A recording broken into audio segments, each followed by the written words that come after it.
Bem-vindos! Hoje vamos explorar um dos períodos mais importantes e fascinantes da história do Brasil, a Primeira República, também conhecida como República Velha, que durou de 1889 a 1930. Let's go! Tudo começou em 15 de novembro de 1889. O Marechal Deodoro da Fonseca liderou um golpe militar que derrubou o imperador Dom Pedro II, proclamando a República. As insatisfações econômicas, o descontentamento militar e as influências do positivismo foram fatores cruciais para essa mudança. A proclamação da República foi um evento sem grande resistência popular, mas que marcou uma profunda mudança na estrutura política do Brasil. O exército, inspirado por ideais positivistas e liderado por oficiais descontentes, viu a monarquia como um sistema antiquado e ineficaz para os desafios do século XIX. Após a proclamação da República, tivemos um governo provisório, liderado por Deodoro da Fonseca. Em 1891, ele promulgou a primeira Constituição Republicana do Brasil, que estabeleceu o federalismo e a separação dos poderes. A Constituição de 1891 foi um marco, instituindo a República Federativa e os três poderes, executivo, legislativo e judiciário.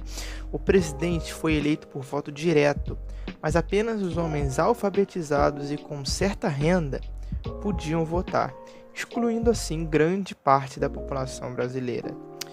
A presidência de Deodoro enfrentou forte oposição, principalmente de setores civis e militares, descontentes com sua gestão autoritária.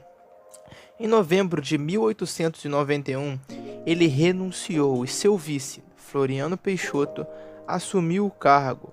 Floriano, conhecido como Marechal de Ferro, usou medidas energéticas para consolidar a República e reprimir revoltas. Bom, vamos falar agora um pouco sobre a política dos governadores e o coronelismo. A Primeira República foi marcada pela política dos governadores, um acordo informal entre o governo federal e as oligarquias estaduais. Nesse sistema, o presidente da República garantia apoio político no Congresso, em troca de conceder autonomia e influência aos governadores estaduais. Essa política foi essencial para a estabilidade do regime republicano, mas também consolidou o poder das oligarquias locais. Dentro dos estados, os ditos coronéis, líderes locais, geralmente grandes proprietários rurais, controlavam a política e o voto através de práticas, como o voto de cabresto, por exemplo. Os coronéis mantinham seu poder através de redes de clientelismo, onde favores e benefícios eram trocados por apoio político. Isso garantiu que as eleições fossem amplamente manipuladas, favorecendo a manutenção do status e a perpetuação das elites no poder. Vamos falar agora um pouco sobre a economia conhecida como café com leite. A economia da Primeira República foi dominada pela política do café com leite, que se refere à alternância de poder entre as elites de São Paulo, grande produtor de café, e Minas Gerais, grande produtor de leite.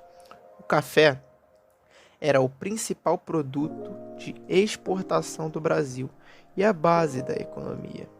Os barões do café, principalmente de São Paulo, tinham grande influência política e econômica.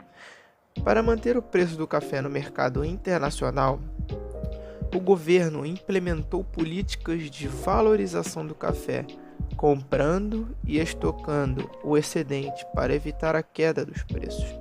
Essa dependência do café, porém, tornava a economia brasileira vulnerável. A crise econômica de 1929, desencadeada pela Grande Depressão, levou a uma queda brusca nos preços do café no mercado internacional. Isso causou uma crise econômica profunda no Brasil, gerando insatisfação e questionamentos sobre o modelo econômico e político vigente. Bom, vamos falar agora sobre algumas revoltas e movimentos sociais que ocorreram nessa época. Bom, o período também foi marcado por diversas revoltas e movimentos sociais.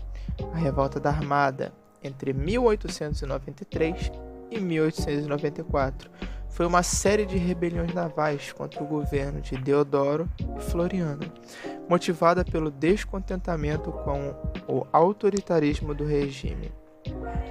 Bom, nos anos 1920 surgiu o movimento tenentista, composto por jovens oficiais do exército que buscavam reformas políticas e sociais. A Revolução de 1924 em São Paulo foi uma tentativa de derrubar o governo estadual, liderado por oficiais tenentistas insatisfeitos com a corrupção e a falta de representatividade.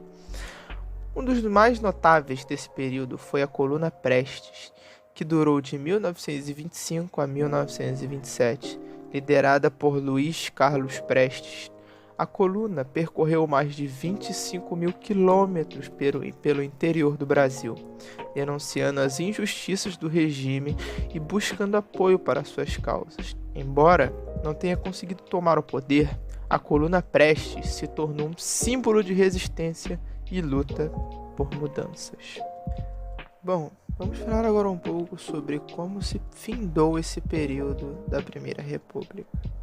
A Primeira República chegou ao seu fim com a Revolução de 1930, a insatisfação com a política do café com leite, a crise econômica e a ascensão de novos grupos sociais culminaram na revolta liderada por Getúlio Vargas.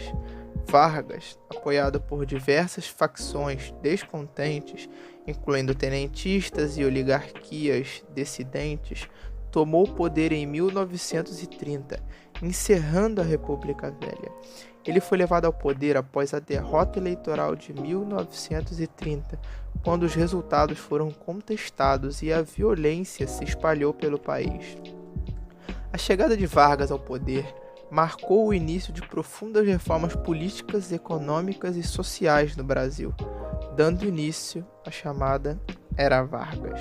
Esse período trouxe mudanças significativas, como a centralização do poder, a industrialização e a implementação de novas políticas trabalhistas. Bom, vimos que a Primeira República foi um período de grandes transformações e desafios para o Brasil.